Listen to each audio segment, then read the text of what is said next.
Mpurisa wacho ngawaitoni. Mpurisa wacho ndianiko? Ngauye.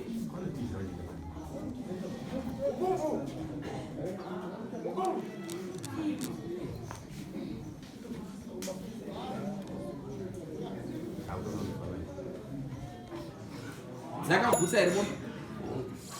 Saka pacharuda chiyezvi. Imwe chete yamu. Ukambokuwa 2. Na 2 unombomira. Ukakuwa naso watokuwa dzimwe unokuwa nguwa. Chinokupa grace period wasvika. Unozodzoka kupera ku 4 months. 4 months. Wakaita seya? Ndakapa mombe dzakuchuka asandi.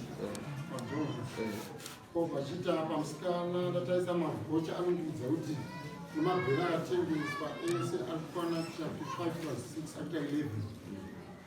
Saka ndikataisa pamari ikazobuda vabhadhira chikwete pamabhera yayo takuti 500 tende yakaita ndio mari ikazodzoka vapedza kubhadhira chikwereti. Saka 500 vakati mabhuku yatikaitira ndeyekuti tikaita kana famini vake vari 2 plus iyo vadhivaida by 3 vaita 450.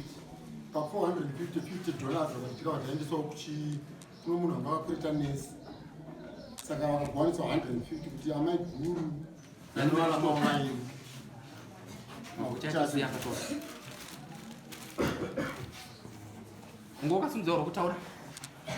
Sai papa patamamire ndechimo chokuti pamusena achanda achanda kwamurerwa. Wati chi? Mwana mboma kubva pamurerwa. Wakusena una chawata? Saka uda chikafu. Mari yawandipa iri? Iyi mari yechikafu. Tora.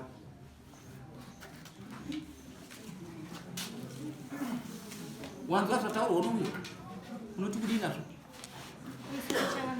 Taurisa. Mari iyi ikatouya musuka yapo mandakairamba.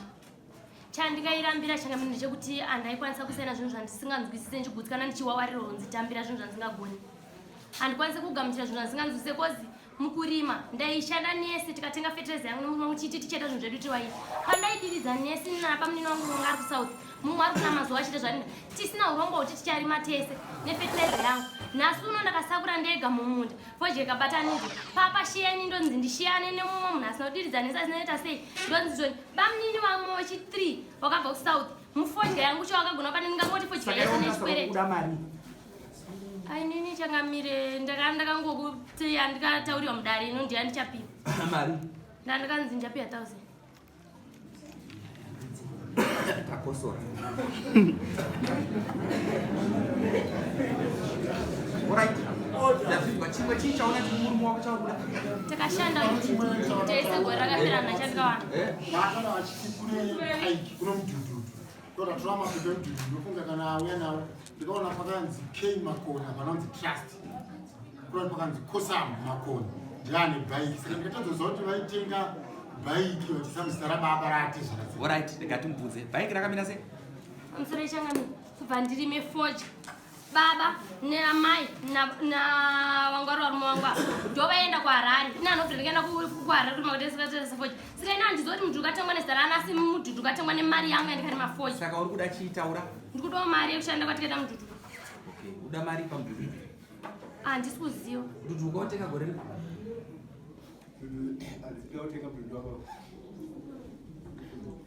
Ukadara. Ukadara. Tatu ukautenga gore ripi?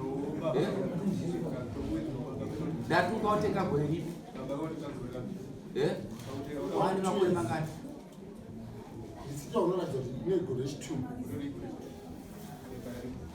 Gore rechi2 1,200 nezvine pawava nekusenza poita utengesa 800.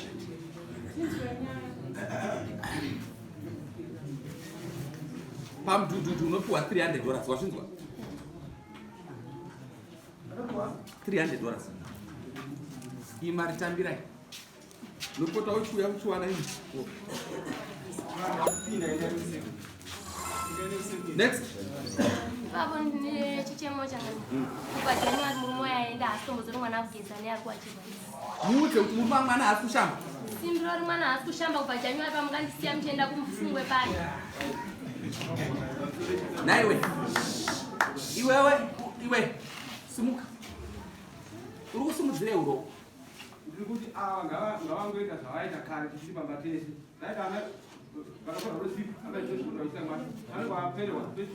Stay unzwe kai. Parambaniwa. Ngavauye vatore zvinhu kuvanzwiwa. Wazvinzwa? Papo changa meda ninyangu andikwanise kuenda kumba kwacho kana achikwanisa kutumira munhu zvinhu zvomwana wavo. Anza handichauya tumira henyu zvinhu zvomwana wenyu. Aiwa, teerera unzwewe. Ukadaro unopara mhosva uri right. Tumira zvinhu zvomwana wako achengete. Wazvinzwa? Ndapedza. Santa